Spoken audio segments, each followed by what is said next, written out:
আসসালামু আলাইকুম প্রিয় শিক্ষার্থীরা, আশা করি সবাই ভালো আছো। তোমাদেরকে পদার্থবিজ্ঞান ক্লাসে স্বাগত জানাচ্ছি। আমি মোস্তফা নাসরুল আজম, সহকারী অধ্যাপক, পদার্থবিজ্ঞান, রাজশাহী কলেজ। আজকে আমাদের আলোচনার বিষয় যে দ্বিতীয় পত্রের অধ্যায় 10, সেমিকন্ডাক্টর ও ইলেকট্রনিক্স। শিক্ষার্থীরা, তোমরা জানো যে পদার্থকে বিদ্যুৎ পরিবহন করতে পারে কি পারে না, এর উপর নির্ভর করে 3 ভাগে ভাগ করা যায়: সুপরিবাহী, অর্ধপরিবাহী এবং কুপরিবাহী। যে সকল পদার্থ তড়িৎ প্রবাহ করতে পারে তাদেরকে আমরা সুপরিবাহী বলি। আর কিছু পদার্থ আছে যেগুলো স্বাভাবিক অবস্থায় বিদ্যুতের পরিবাহী নয়, কিন্তু অল্প তাপমাত্রায় সেটা কি বিদ্যুৎ পরিবহনে অংশগ্রহণ করে। এই ধরনের পদার্থকে আমরা বলি অর্ধপরিবাহী। আর আরেক ধরনের পদার্থ আছে যারা তড়িৎ প্রবাহে মোটেই অংশগ্রহণ করে না, তাদেরকে আমরা বলি কুপরিবাহী। তো আমরা এই সেমিকন্ডাক্টর ইলেকট্রনিক্সের আলোচনার প্রথমেই যে বিষয়টি আলোচনা করব সেটি হচ্ছে যে ব্যান্ড তত্ত্ব।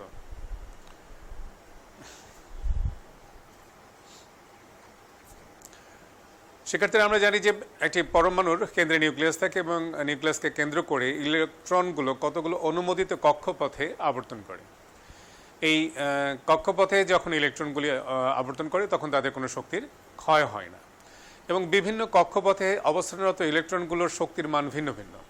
যেমন প্রথম কক্ষপথে যে ইলেকট্রনগুলো থাকে তাদের শক্তির মান একরকম, দ্বিতীয় কক্ষপথে যে ইলেকট্রনগুলো থাকে তাদের শক্তির মান আরও বেশি, তৃতীয় কক্ষপথে যে ইলেকট্রনগুলো থাকে তাদের শক্তির মান আরও বেশি। তো এভাবে প্রত্যেকটা কক্ষপথের সঙ্গেই এক একটি করে শক্তির মান নির্দিষ্ট থাকে। তো সুতরাং প্রথম কক্ষপথের ইলেকট্রনগুলো যে শক্তি ধারণ করে তাকে আমরা প্রথম শক্তি স্তর বলি। দ্বিতীয় কক্ষপথের ইলেকট্রনগুলো যে শক্তির ধারণ করে তাকে আমরা দ্বিতীয় শক্তি স্তর বলি, এবং তৃতীয় কক্ষপথের ইলেকট্রনগুলো যে শক্তি ধারণ করে তাকে আমরা তৃতীয় শক্তি স্তর বলে থাকি। কোনো পরমাণু সর্ববহিস্থ খোলককে আমরা বলি হচ্ছে যোজন স্তর বা আমরা সর্ববহিস্থ যে খোলকে যে ইলেকট্রনগুলো থাকে তাকে আমরা বলি যোজন ইলেকট্রন। আর এই যোজন ইলেকট্রনগুলো যে শক্তি ধারণ করে তাকে আমরা যোজন শক্তি স্তর বলে থাকি। আচ্ছা, এখন যখন কোন একটি পরমাণু আমরা ভিন্নভাবে আলাদাভাবে চিন্তা করব, পরমাণুগুলোকে আলাদাভাবে চিন্তা করব। আমরা যদি ধরে নিই কোন একটি পরমাণু এ, তার প্রথম শক্তি স্তরে 2টি ইলেকট্রন আছে, এদের প্রত্যেকের শক্তির মান 1 ইভি। আমরা ধরে নিচ্ছি যে এদের প্রত্যেকের শক্তির মান 1 ইভি। দ্বিতীয় কক্ষপথে যে ইলেকট্রনগুলো আছে তাদের শক্তির মান ধরে নিচ্ছি আমরা 2 ইভি। তৃতীয় কক্ষপথে যে ইলেকট্রনগুলো আছে তাদের ধরে নিচ্ছি শক্তির মান 3 ইভি। পরমাণুগুলো যদি আলাদা অবস্থান করে তাহলে প্রথম কক্ষপথে যে 2টি ইলেকট্রন আছে তাদের প্রত্যেকের শক্তির মান হবে 1 ইভি। এটা যদি আমরা ভিন্ন ভিন্ন পরমাণু চিন্তা করি, একই পদার্থের ভিন্ন ভিন্ন পরমাণু এবং তারা কি পৃথকভাবে অবস্থান করছে, তাহলে আমরা যদি 5টা পরমাণুর কথা চিন্তা করি তাহলে তাদের 5টা পরমাণুর মোট প্রথম কক্ষপথে কয়টি ইলেকট্রন আছে? 5 দুগুণে 10টি। তাহলে 10টি ইলেকট্রনের প্রত্যেকের শক্তির মান হবে 1 ইভি। আমরা যদি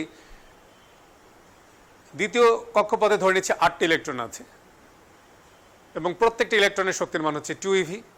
আমরা যদি 5টি ভিন্ন ভিন্ন পরমাণু এবং তারা পৃথকভাবে অবস্থান করছে এরকম পরমাণুর কথা চিন্তা করি, তাহলে সেক্ষেত্রে 40টি ইলেকট্রন হবে এবং প্রত্যেকটি ইলেকট্রনের শক্তির মান হবে 2 ইভি। কিন্তু ইলেকট্রনগুলো আমরা জানি যে পদার্থ সৃষ্টিকারী যে পরমাণু তারা কি করে, তারা অত্যন্ত ঘন সন্নিবিষ্ট অবস্থায় থাকে এবং পরমাণুগুলো একে অপরের সঙ্গে লেগে থাকে। ফলে একটি পরমাণুর প্রভাব কিন্তু আরেকটি পরমাণুর উপর পড়ে। এখন এইরকম অবস্থায় যখন পদার্থর কথা চিন্তা করছি, একখণ্ড ক্যালাসের কথা চিন্তা করছি আমরা, তাহলে সেই ক্যালাসের ভিতরে যে পরমাণুগুলো অত্যন্ত ঘন সন্নিবিষ্ট অবস্থায় আছে, সেক্ষেত্রে কিন্তু দেখা যায় কি যে প্রথম শক্তি স্তরে যে ইলেকট্রনগুলো থাকে তাদের সবার শক্তির মান কিন্তু 1 ইভি না হয়ে 1 ইভির কাছাকাছি কিছু মান হয়।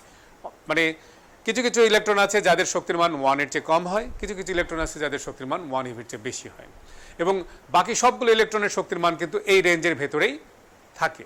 অর্থাৎ কি, প্রথম শক্তি স্তরকে ঘিরে আমরা আরও কতগুলো শক্তির স্তর পেয়ে থাকি।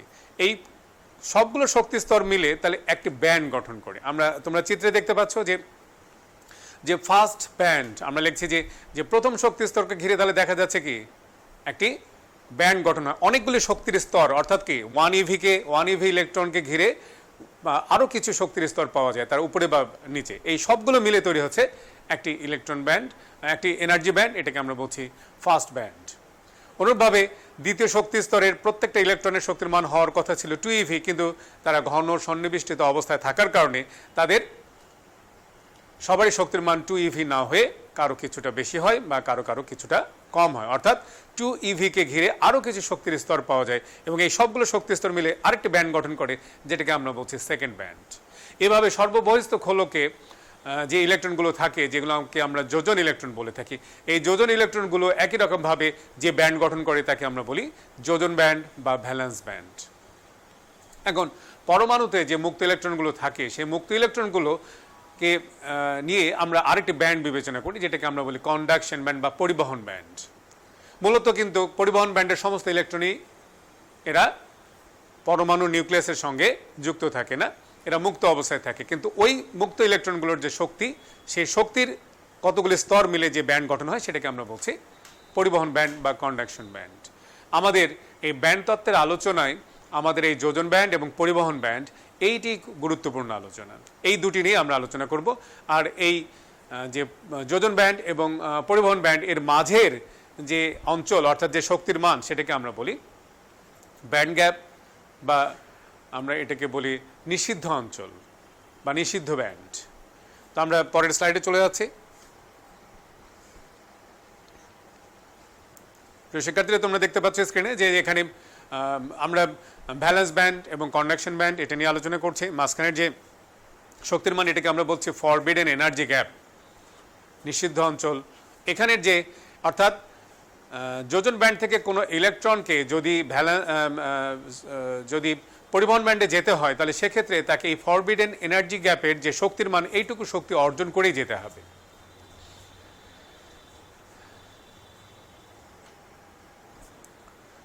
তো এক্ষেত্রে যে কুপরিবাহী, অর্ধপরিবাহী এবং সুপরিবাহী এই পদার্থগুলোর এই পরিবহন ব্যান্ড এবং যোজন ব্যান্ডের অবস্থাগুলো কেমন থাকে, তাদের মধ্যে যে ব্যান্ড গ্যাপ বা এনার্জি যেটা আমরা বলছি ফরবিডেন এনার্জি গ্যাপ সেটা কতটুকু থাকে সেটা কিন্তু আমরা চিত্রে দেখতে পাচ্ছি। তোমরা খেয়াল করো যে ইনসুলেটর অর্থাৎ কুপরিবাহী পদার্থগুলোর এদের ভ্যালেন্স ব্যান্ড অর্থাৎ সর্ববহিস্থ খোলক যেটা সেটা কিন্তু ইলেকট্রন দ্বারা পূর্ণ, কিন্তু এদের পরিবহন ব্যান্ডে কোনো ইলেকট্রনই থাকে না।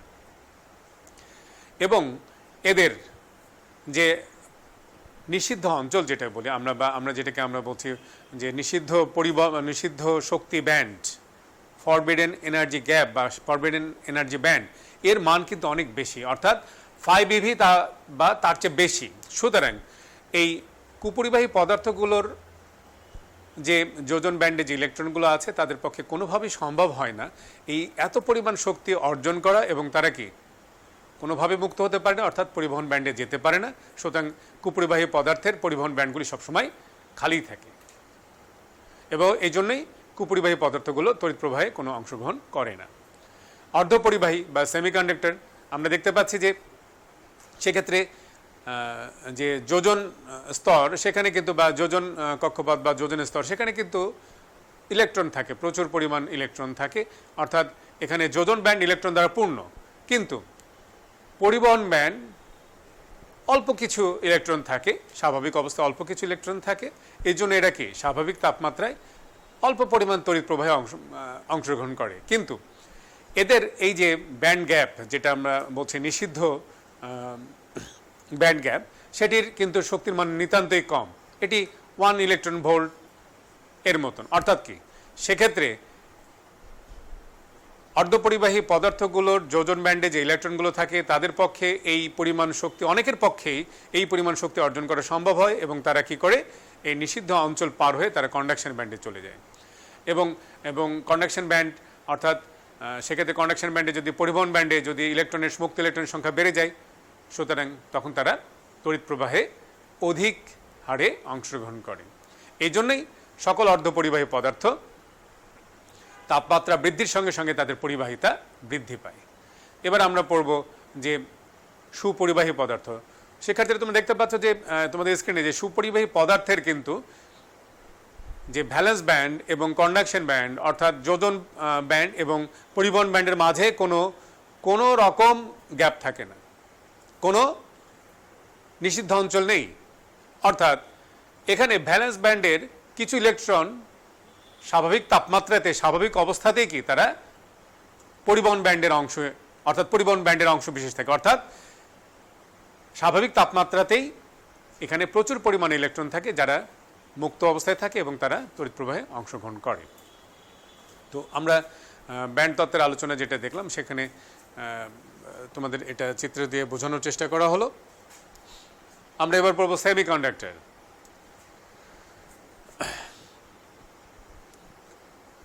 সেমিকন্ডাক্টর প্রধানত দুই প্রকার, একটা হচ্ছে বিশুদ্ধ অর্ধপরিবাহী যেটাকে আমরা বলি ইন্ট্রিনসিক সেমিকন্ডাক্টর, আর একটা হচ্ছে অশুদ্ধ বা ভেজাল অর্ধপরিবাহী যেটাকে আমরা বলি এক্সট্রিনসিক সেমিকন্ডাক্টর।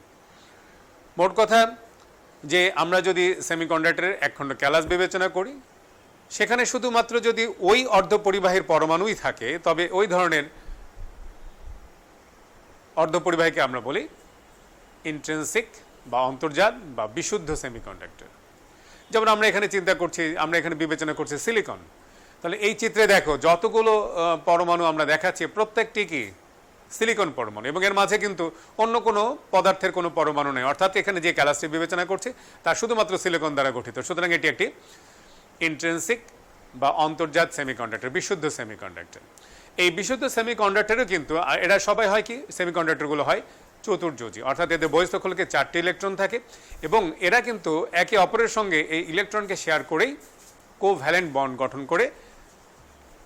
করে। তো সেক্ষেত্রে এদের বহিঃস্থলক 4টি ইলেকট্রন দ্বারা পূর্ণ এবং আরও 4টি সিলিকন পরমাণুর সঙ্গে তারা 4টি পরমাণু ইলেকট্রনকে শেয়ার করে তারা কোভ্যালেন্ট বন্ড গঠন করে। কিন্তু এই অবস্থাতেও তাপমাত্রার কারণে কিছু কিছু বন্ড ভেঙে যায়। এই বন্ড ভেঙে যাওয়ার কারণে কিছু ইলেকট্রন মুক্ত হয়ে যায়।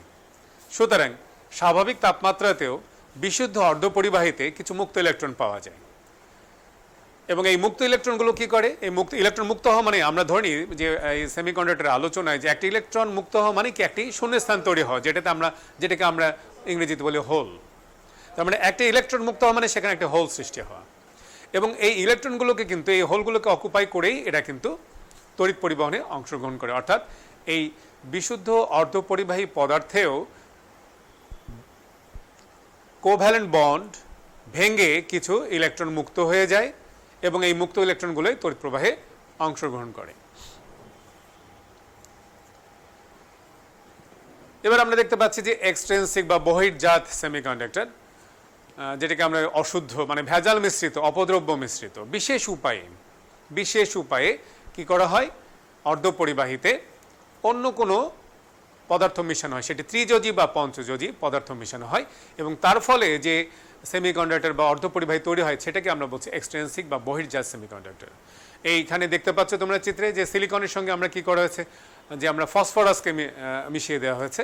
ফসফরাস হচ্ছে পঞ্চযোজী এবং তার ফলে কি হচ্ছে যে এই পঞ্চযোজী ফসফরাস 4টি ইলেকট্রন দ্বারা 4টি সিলিকন পরমাণুর সঙ্গে 4টি কোভ্যালেন্ট বন্ড গঠন করে।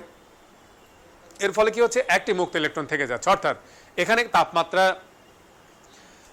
মানে বিশুদ্ধ সেমিকন্ডাক্টরে কিছু মুক্ত ইলেকট্রন তো থাকেই, কিন্তু এখানে যতগুলি পঞ্চযোজী ফসফরাস বা পঞ্চযোজী যে কোনো মৌলই মিশানো হোক না কেন প্রত্যেকটা পঞ্চযোজী মৌল একটি করে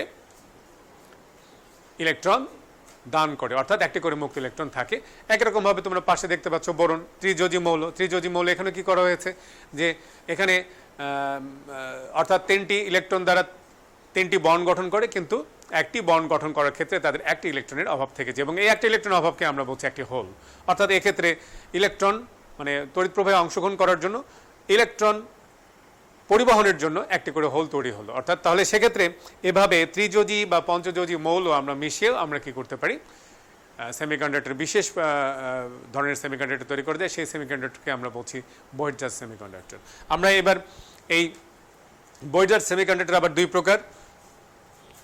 তো তো প্রিয় শিক্ষার্থীরা আমরা একটু দেখে নিই যে এখানে দেখো যে যে প্রকারভেদগুলো দেওয়া আছে যে সেমিকন্ডাক্টর তারা দুই প্রকার আমরা জানলাম যে ইন্ট্রিনসিক আর এক্সট্রিনসিক। ইন্ট্রিনসিক মানে তোমরা জানো যেটি পিওর সেমিকন্ডাক্টর, আর এক্সট্রিনসিক সেমিকন্ডাক্টর মানে ইমপিওর সেমিকন্ডাক্টর। আবার এক্সট্রিনসিক সেমিকন্ডাক্টর সেটি আবার দুই প্রকার, একটা পি টাইপ এবং এন টাইপ। এই পি টাইপ এবং এন টাইপ সেমিকন্ডাক্টর আমরা কিভাবে তৈরি করি সেটা আমরা দেখব। তো প্রথমে আমরা দেখব পি টাইপ সেমিকন্ডাক্টর। তোমাদের সঙ্গে এর আগে অলরেডি আলোচনা হয়েছে, সেটা আমরা একটু বিশদভাবে আলোচনা করতে চাই। তোমরা এখানে দেখো আমরা দুই ধরনের দেখাচ্ছি যে আমরা সিলিকনের সঙ্গে গ্যালিয়াম বা সিলিকনের সঙ্গে বোরিয়াম যে কোনো অপদ্রব্যকে মিশানো যেতে পারে। এটি কিন্তু অত্যন্ত সুনিয়ন্ত্রিত উপায়ে মিশানো হয় এবং খুব অল্প পরিমাণে প্রায় 1 কোটিতে 1টি পরমাণু মিশানো হয়।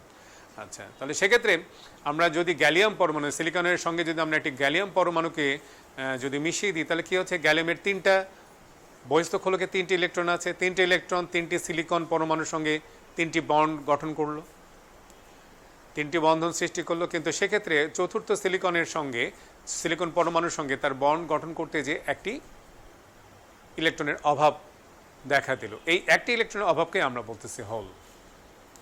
এর ফলে যেটা হচ্ছে যে সেটা হচ্ছে যে এই যে একটি ইলেকট্রনের অভাব, এখন ওই হলে যখন একটি মুক্ত ইলেকট্রন এসে বসবে তখন কিন্তু গ্যালিয়াম পরমাণুতে একটি ইলেকট্রনের সংখ্যা বেড়ে গেল।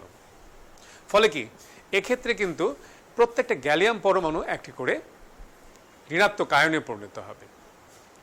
আর পাশাপাশি এরা একটা করে ইলেকট্রন গ্রহণ করতে পারে বলে আমরা প্রত্যেকটা গ্যালিয়াম পরমাণুকে একটা করে অ্যাকসেপ্টর অর্থাৎ গ্রাহক পরমাণু বলবো। তাহলে ত্রিযোজী মানে কোনো মৌল যদি আমরা বিশুদ্ধ সেমিকন্ডাক্টরের সঙ্গে মিশিয়ে দিই তাহলে সেক্ষেত্রে প্রত্যেকটা ত্রিযোজী মৌল হবে একটি করে গ্রাহক পরমাণু, অ্যাকসেপ্টর অ্যাটম, এবং পাশাপাশি এরা প্রত্যেকে একটি ইলেকট্রন গ্রহণ করে এরা প্রত্যেকে একটি করে ঋণাত্মক আয়নে পরিণত হবে। আচ্ছা, বোরিয়াম আমরা দেখতে পাচ্ছি যে পাশে যেটা আছে সেটাও কিন্তু বোরন, তোমরা সেটাও দেখতে পাচ্ছ যে একই কথা, বোরনও কিন্তু কি ত্রিযোজী। সেটা যদি আমরা জার্মেনিয়ামও কিন্তু কি বিশুদ্ধ অর্ধপরিবাহী, এরও বহিস্থ খোলকে 4টি ইলেকট্রন আছে। আমরা বোরনকেও যদি জার্মেনিয়ামের সঙ্গে মিশিয়ে দিই তাহলে সেক্ষেত্রে ওই একই ঘটনা ঘটবে, অর্থাৎ একটি ইলেকট্রনের অভাব থাকবে এবং সেখানে একটি হোল সৃষ্টি হবে এবং এই প্রত্যেকটি বোরন পরমাণু একটা করে অ্যাকসেপ্টর অ্যাটমে পরিণত হবে এবং তারা একটা করে ঋণাত্মক আয়নে পরিণত হবে। তো এইভাবে যে আমরা ত্রিযোজী মৌল মিশিয়ে আমরা যে অর্ধপরিবাহী তৈরি করি তাকে আমরা বলি পি টাইপ সেমিকন্ডাক্টর। প্রিয় শিক্ষার্থীরা তোমরা কিন্তু খেয়াল করবে পি টাইপ মানে পজিটিভ টাইপ, তার মানে এটা কিন্তু ধনাত্মক চার্জগ্রস্ত নয়, কারণ ওই যে ক্যালাস, ওই ক্যালাসের ভেতরে কিন্তু মোট ইলেকট্রন এবং প্রোটনের সংখ্যা কিন্তু সমান, সুতরাং তারা কিন্তু কোনোভাবেই ধনাত্মক চার্জগ্রস্ত নয়।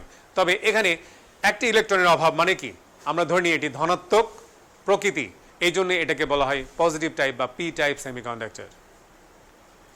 এবার আমরা দেখব এন টাইপ সেমিকন্ডাক্টর। তো তার আগে তোমরা একটা ভিডিও অ্যানিমেশন দেখো, ঘুরে নাও, এটাকে ঘুরে নাও ক্যামেরাটা, ওটার উপর ফেলো।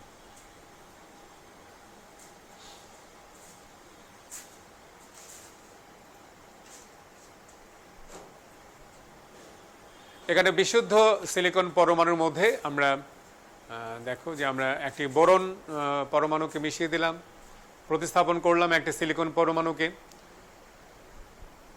সেক্ষেত্রে বোরন তার 3টি ইলেকট্রন দ্বারা 3টি বন্ড গঠন করলো, কিন্তু একটি হোলের অভাব।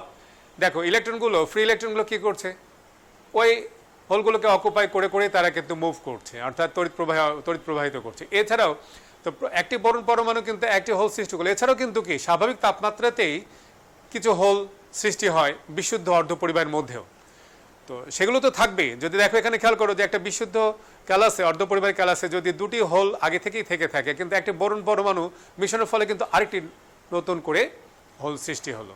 ঠিক আছে, এভাবে আমরা যতগুলো বোরন পরমাণু আমরা মিশাবো ঠিক ততগুলোই হোল সৃষ্টি হবে।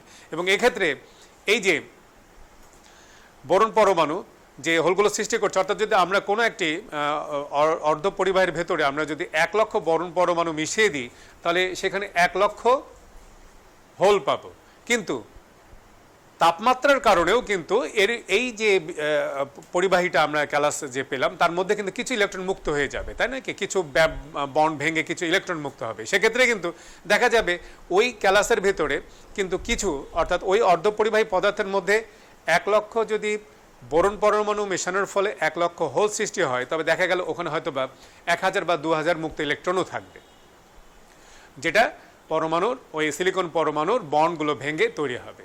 তো সুতরাং ওই বন্ডগুলো ভেঙে তৈরি হলো 1000 ইলেকট্রন মুক্ত হলো, 1000 হোল সৃষ্টি হলো, আর 1 লক্ষ বোরন পরমাণু অপদ্রব্য হিসেবে মেশানোর ফলে 1 লক্ষ হোল সৃষ্টি হলো। তাহলে ওইখানে ওই পি টাইপ অর্ধপরিবাহীতে 1 লক্ষ 1000 পজিটিভ হোল সৃষ্টি হলো এবং 1000 ইলেকট্রন মুক্ত থাকলো। তাহলে সেক্ষেত্রে আমরা এই মেজরিটি চার্জ ক্যারিয়ার বা সংখ্যাগরিষ্ঠ আদান বাহক হচ্ছে আমাদের এখানে পজিটিভ হোল, এবং সংখ্যালঘিষ্ঠ বা মাইনরিটি চার্জ ক্যারিয়ার হিসেবে আমাদের থাকছে ইলেকট্রন। তাহলে আমরা পি টাইপ অর্ধপরিবাহী থেকে আমরা যেটা শিখলাম সেটা হচ্ছে যে অপদ্রব্য হিসেবে যে পরমাণুগুলোকে মেশানো হয় সেগুলো প্রত্যেকটিকে আমরা বলি গ্রাহক পরমাণু। এদের প্রত্যেকটিকে একটি করে ঋণাত্মক আয়ন হিসেবে বিবেচনা করা যায়। পাশাপাশি পি টাইপ অর্ধপরিবাহীতে সংখ্যাগরিষ্ঠ আধান বাহক হিসেবে থাকবে পজিটিভ হোল, আর সংখ্যা লঘিষ্ঠ আধান বাহক হিসেবে থাকবে ইলেকট্রন।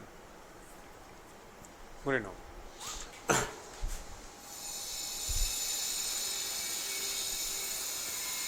শিক্ষার্থী, এবার আমরা পড়বো N type semiconductor. N type সেমিকন্ডাক্টরে তোমরা চিত্রে দেখতে পাচ্ছ, তোমাদের এখানে এন টাইপ সেমিকন্ডাক্টরে আমরা সিলিকন বা জার্মানিয়ামের সঙ্গে আমরা পঞ্চযোজী আমরা পদার্থ মিশিয়ে দিয়েছি। সেখানে হচ্ছে পঞ্চযোজী পদার্থ হচ্ছে যেটা আর্সেনিক হতে পারে, ফসফরাস হতে পারে। তোমরা প্রথম চিত্রটিতে দেখো যে এখানে আমরা কি করেছি, আর্সেনিককে মিশিয়ে দিয়েছি। তো আর্সেনিক পঞ্চযোজী, অর্থাৎ এর বহিস্থখলকে মোট ইলেকট্রন আছে 5টি। তো 5টি ইলেকট্রন, তার মধ্যে 4টি ইলেকট্রন দ্বারা 4টি সিলিকন পরমাণুর সঙ্গে 4টি বন্ড গঠন করে, কিন্তু 1টি ইলেকট্রন ফ্রি থেকে যায়, মুক্ত থেকে যায়। তাহলে প্রত্যেকটি আর্সেনিক পরমাণু একটা করে মুক্ত ইলেকট্রন দান করে। সুতরাং যেহেতু প্রত্যেকটি এই অপদ্রব্য মিশানো যে মৌল মিশানো হচ্ছে তার প্রত্যেকটি পরমাণু একটা করে মুক্ত ইলেকট্রন দান করে, সুতরাং এক্ষেত্রে প্রত্যেকটা অপদ্রব্য পরমাণুকে আমরা বলি একটি করে ডোনার অ্যাটম, অর্থাৎ কি দাতা পরমাণু। এবং এই ফ্রি ইলেকট্রন কোনো হোলকে অকুপাই করে যখন সরে যায়, চলে যায়, তখন প্রত্যেকটি আর্সেনিক পরমাণু কিন্তু একটি ধনাত্মক আয়নে পরিণত হয়। তাহলে এইভাবে তোমরা জেনে রাখো যে পঞ্চযোজী মৌল মেশানোর ফলে যে ধরনের সেমিকন্ডাক্টর তৈরি হয় সেটাকে আমরা বলছি N type semiconductor, negative type semiconductor. N type, এই নেগেটিভ টাইপ মানে কিন্তু এখানে এটি ঋণাত্মক চার্জগ্রস্ত নয়, একই রকম, কারণ এই গোটা ক্যালাসটাই কিন্তু চার্জ নিরপেক্ষ, কারণ এখানে ইলেকট্রনের সংখ্যা এবং প্রোটনের সংখ্যা সমান। তাহলে শিক্ষার্থীরা, আমরা যেটা শিখলাম সেটা এন টাইপ সেমিকন্ডাক্টরে পঞ্চযোজী অপদ্রব্য মেশানো হয়, ফলে একটি করে মুক্ত ইলেকট্রন পাওয়া যায়। অর্থাৎ প্রত্যেকটি পরমাণু দাতা পরমাণু, এবং এরা প্রত্যেকে একটি করে মুক্ত ইলেকট্রন দান করতে পারে, এবং মুক্ত ইলেকট্রন দান করে এরা প্রত্যেকেই ধনাত্মক আয়নে পরিণত হয়। আর আরেকটি বিষয় খেয়াল করো যে এরা এখানে যদি আমরা 1 লক্ষ আর্সেনিক পরমাণু মিশাই, তাহলে সেক্ষেত্রে আমরা 1 লক্ষ মুক্ত ইলেকট্রন পাবো। কিন্তু আগে থেকেই বিশুদ্ধ সিলিকনের ভেতরে দেখা যাচ্ছে যে 1000টি বন্ড ভেঙে 1000টি ইলেকট্রন মুক্ত হয়ে গেছে, ফলে 1000টি হোল সৃষ্টি হবে। তাহলে এখানে মোট মুক্ত ইলেকট্রনের সংখ্যা হলো কত, 1 লক্ষ 1000, আর পজিটিভ হোলের সংখ্যা হলো কত, 1000। আমি কিন্তু উদাহরণ দিয়ে বলছি, ধরে নাও তোমাদের বোঝানোর জন্য। তাহলে সেক্ষেত্রে আমরা এখানে মোট মুক্ত ইলেকট্রনের সংখ্যা পেলাম 1 লক্ষ 1000, আর পজিটিভ হোলের সংখ্যা পেলাম 1000। তাহলে এখানে সংখ্যাগরিষ্ঠ আদান বাহক হচ্ছে পজিটিভ হোল, আর ইলেকট্রন, আর সংখ্যালঘিষ্ঠ আদান বাহক হচ্ছে পজিটিভ হোল। তাহলে এন টাইপ সেমিকন্ডাক্টরে আমরা কি শিখলাম, আবার একটু সামারি দেখে নিই। এখানে প্রত্যেকটি আর্সেনিক পরমাণু, অর্থাৎ প্রত্যেকটি অপদ্রব্য মেশানো হয় যে পরমাণু, যে পদার্থের, তাদের প্রত্যেকটি পরমাণু একটি করে দাতা পরমাণু বলি। প্রত্যেকটি পরমাণু ইলেকট্রন দান করে একটি ধনাত্মক আয়নে পরিণত হয়, এবং এক্ষেত্রে সংখ্যাগরিষ্ঠ আদান বাহক হচ্ছে ইলেকট্রন, আর সংখ্যালঘিষ্ঠ আদান বাহক হচ্ছে পজিটিভ হোল। শিক্ষার্থীরা, আমরা এবার পড়ব পিএন জাংশন ডায়োড। আমরা এই কথাটার সঙ্গে খুবই পরিচিত, এবং আমাদের বর্তমান জীবনে ইলেকট্রনিক্সের গুরুত্ব অপরিসীম। আর ইলেকট্রনিক্সের যে ডিভাইসগুলো আমরা ব্যবহার করি সেখানে আমরা বিভিন্ন নাম শুনে থাকি, ট্রানজিস্টর, আইসি ইত্যাদি। এই ট্রানজিস্টর, আইসি ইত্যাদিতে এগুলো তৈরি কিন্তু হচ্ছে মূল মানে বেসটাই হচ্ছে পিএন জাংশন। আর এখন তো আমরা আরেকটা বিষয় এলইডি, এটাও কিন্তু এক ধরনের পিএনের জাংশন, ঠিক আছে। এই এলইডি বলো, তারপরে এরকম আমরা যে লাইট পোস্ট রাস্তার পাশে যখন যেটা দেখি যে ট্রাফিক সিগন্যাল, সেই ট্রাফিক সিগন্যালে যে বাতিগুলো ব্যবহার হয়, হ্যাঁ, তারপরে এই ধরনের অনেক ব্যবহার আছে এই ডায়োডের। তো আমরা এই পিএন জাংশন ডায়োড কী করে তৈরি করা হয় সেটা আমরা সম্পর্কে আলোচনা করবো। তো তোমাদের এখানে চিত্রে তোমরা দেখতে পাচ্ছ যে একটা এন টাইপ পদার্থ আর একটা পি টাইপ পদার্থ, তাদেরকে কি করা হয়েছে, তাদেরকে একসঙ্গে মিশানো হয়েছে, তাদের একে অপরের সঙ্গে সংস্পর্শে রাখা হয়েছে, ফলে পিএন জাংশন তৈরি হয়। আর এই পিএন জাংশন, এটাকে আমরা বলি পিএন জাংশন ডায়োড। এটা কীভাবে তৈরি সেটা আমরা দেখবো একটুক্ষণ পরে, কিন্তু তোমরা চিত্রের ডান পাশে যেটা দেখো সেখানে দেখো পিএন জাংশনকে আমরা যখন চিত্রে লিখে থাকি তখন নিচের দিক খেয়াল করো, নিচে যেটা দেওয়া আছে অ্যানোড এবং ক্যাথোড লেখা আছে, এইভাবে কিন্তু আমরা প্রকাশ করে থাকি।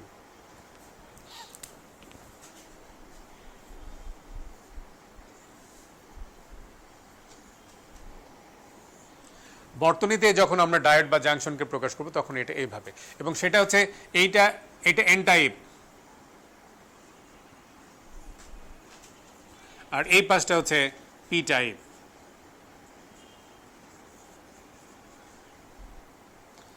ঠিক আছে, এটা মনে রাখতে হবে, এটা অ্যানোড, এটা ক্যাথোড। তোমরা চিত্রে দেখতে পাচ্ছ এটা অ্যানোড এবং এটা ক্যাথোড, তাহলে এটা এন টাইপ, এটা পি টাইপ, মনে রাখতে হবে।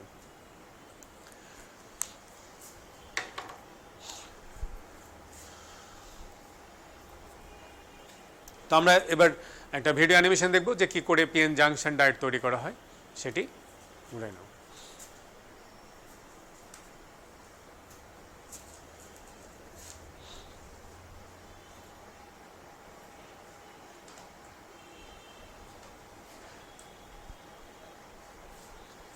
শিক্ষার্থী, তোমরা দেখতে পাচ্ছ যে একখণ্ড সিলিকন বিশুদ্ধ অর্ধপরিবাহী নেওয়া হয়েছে, তার মধ্যে কিছু বোরন পরমাণু মিশিয়ে দেওয়া হচ্ছে এক পাশে।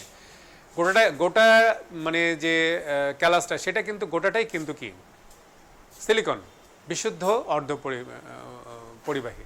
এর মধ্যে এক পাশে কিছু বোরন পরমাণুকে মিশিয়ে দিলে, ত্রিযোজী বোরন পরমাণু, তার ফলে কি হবে, তোমরা দেখতে পাচ্ছ যে এর এক পাশে তৈরি হয়ে গেল পি টাইপ অর্ধপরিবাহী। এবার অপর পাশে আমরা পঞ্চযোজী অর্ধপরিবাহী মিশিয়ে দিচ্ছি, ফলে এর আগে আমরা আগেই জেনেছি যে পঞ্চযোজী অর্ধপরিবাহী মিশনের ফলে সেখানে কি তৈরি হবে, সেখানে এন টাইপ অর্ধপরিবাহী তৈরি হবে। তাহলে একখণ্ড বিশুদ্ধ ক্যালাস, সেমিকন্ডাক্টর ক্যালাস, তার মধ্যে আমরা এক পাশে ত্রিযোজী বোরনকে মিশিয়ে দিলাম, আর এক পাশে পঞ্চযোজী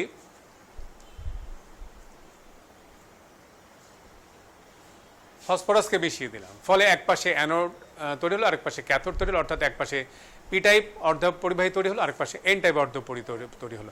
এরা তৈরি হওয়া মাত্রই উভয় পাশের ইলেকট্রন, মানে যে জাংশন তার উভয় পাশের ইলেকট্রন এবং হোলগুলো পরস্পরকে অকুপাই করে এই জাংশন এলাকার কাছাকাছি একে অপরকে নিষ্ক্রিয় করে দেবে। ফলে উভয় পাশে পি টাইপ অর্ধপরিবাহীর পাশে কিছু, খেয়াল করো চিত্রে, পি টাইপ অর্ধপরিবাহীর মানে এন টাইপ অর্ধপরিবাহী থেকে ইলেকট্রনগুলো যে পি টাইপ অর্ধপরিবাহীর হোলগুলোকে অকুপাই করছে, ফলে পি টাইপ অর্ধপরিবাহীর পাশে কিছু ধনাত্মক আয়ন মুক্ত হচ্ছে এবং এন টাইপ অর্ধপরিবাহীর পাশে কিছু ঋণাত্মক আয়ন মুক্ত হচ্ছে। এবং এখানে এরা তৈরি, এই এলাকাটাকে আমরা বলছি ডিপ্লেশন লেয়ার, এই এলাকাটাকে আমরা বলছি ডিপ্লেশন লেয়ার। এই ডিপ্লেশন লেয়ার তৈরি হওয়ার পরে দেখো এন টাইপ অর্ধপরিবাহী থেকে ইলেকট্রনগুলো তারা কিন্তু আর ওদিকে যেতে পারছে না, তারা আবার ফিরে আসতেছে। অর্থাৎ এরা প্রথমে নিজেরা সৃষ্টি হলো ইলেকট্রনগুলো হোলকে অকুপাই করার কারণে, কিন্তু নিজেরা যখন অকুপাই করলো তারপরে এরা ওইখানে এক ধরনের ইলেকট্রিক ফিল্ড তৈরি করলো, এক ধরনের পোটেনশিয়াল ব্যারিয়ার, বিভব প্রাচীর তৈরি করলো, যে বিভব প্রাচীর তৈরি করার কারণে ইলেকট্রনগুলো আর কিছুতেই অপর প্রান্তে যেতে পারছে না। তো এই দেখা যায় এই যে বিভব প্রাচীর এর মান, মানে যে পটেনশিয়াল ব্যারিয়ার আমরা দেখতে পারলাম, যেটাকে আমরা বলছি পটেনশিয়াল ব্যারিয়ার, সেখানে একটি বিভব প্রাচীর তৈরি হয়। সেই বিভব প্রাচীরের মান সিলিকনের জন্য হয় 0.6 ভোল্ট এবং জার্মানিয়ামের জন্য হয় 0.2 ভোল্ট। এটি অর্ধপরিবাহী ধরন ভেদে এটি পার্থক্য হয়। তাহলে তোমরা দেখলে যেভাবে তৈরি হয়ে গেল কি একটি পিএন জাংশন বা পিএন ডায়োড। তাহলে প্রিয় শিক্ষার্থীরা আমরা আবার স্লাইডে ফিরছি।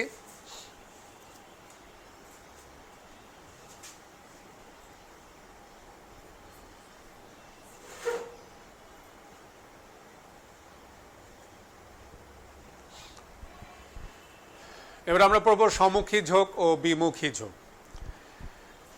পিএন জাংশন বা পিএন ডায়োডকে বর্তনীতে দুইভাবে যুক্ত করা যেতে পারে, একটি হচ্ছে যে সম্মুখী ঝোঁক এবং আরেকটি হচ্ছে বিমুখী ঝোঁক। তো আমরা যদি পি টাইপ অর্ধপরিবাহীকে যদি কোনো একটি উৎসের, কোনো একটি ব্যাটারি বা উৎসের ধনাত্মক প্রান্তের সঙ্গে যুক্ত করি এবং এন টাইপ অংশকে যদি ঋণাত্মক প্রান্তের সঙ্গে যুক্ত করি, তাহলে এই ধরনের সংযোগকে আমরা বলি সম্মুখী ঝোঁক। কী ঘটে এখানে আমরা সেটাও কিন্তু ভিডিও চিত্রের মাধ্যমেই দেখব, ভিডিও অ্যানিমেশনের মাধ্যমেই দেখব। আবার একটু দাও এখানে।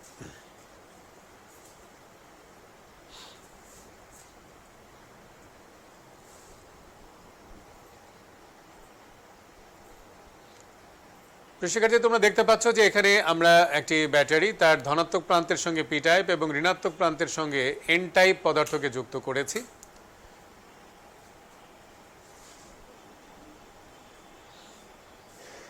এখানে আমরা কি করলাম, কিছু বিভব বাড়িয়ে দিলাম, কিন্তু বিভব বাড়লেই কিন্তু এখানে তড়িৎ প্রবাহ শুরু হবে না। কারণটা কি, এখানে যে পটেনশিয়াল ব্যারিয়ার আছে তার কিন্তু একটা বিভব বাধা বা বিভব প্রাচীর আছে। তো সে ন্যূনতম সেই পরিমাণ বিভব পর্যন্ত কিন্তু এখানে কোনো তড়িৎ প্রবাহ চলবে না।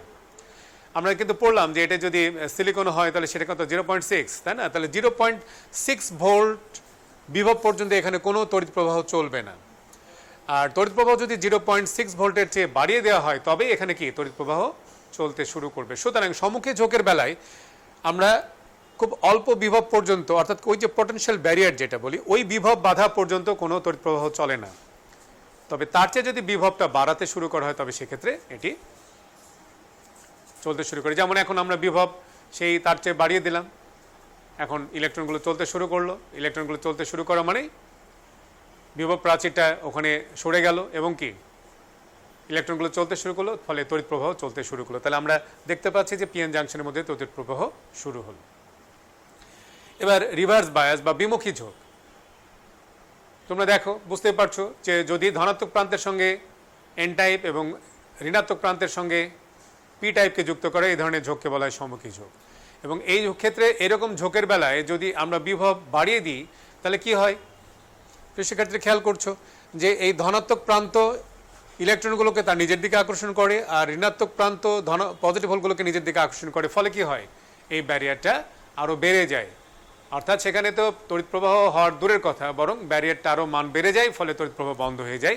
এই ধরনের ঝোঁককে আমরা বলি বিমুখী ঝোঁক।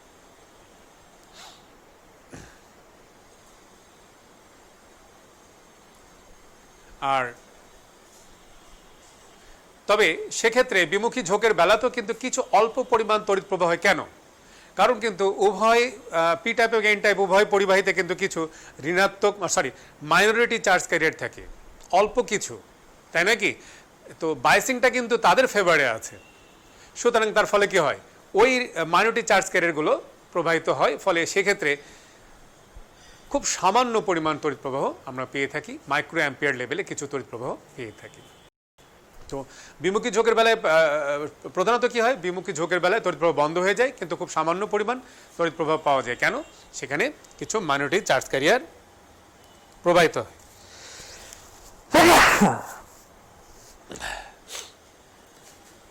Excuse me, sorry.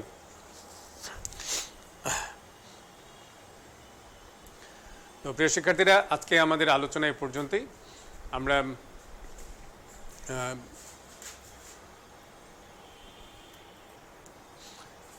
এখানে শেষ করছি। তোমাদের সবারই সুস্বাস্থ্য কামনা করছি। সবার কাছ থেকে বিদায় নিচ্ছি। আল্লাহ।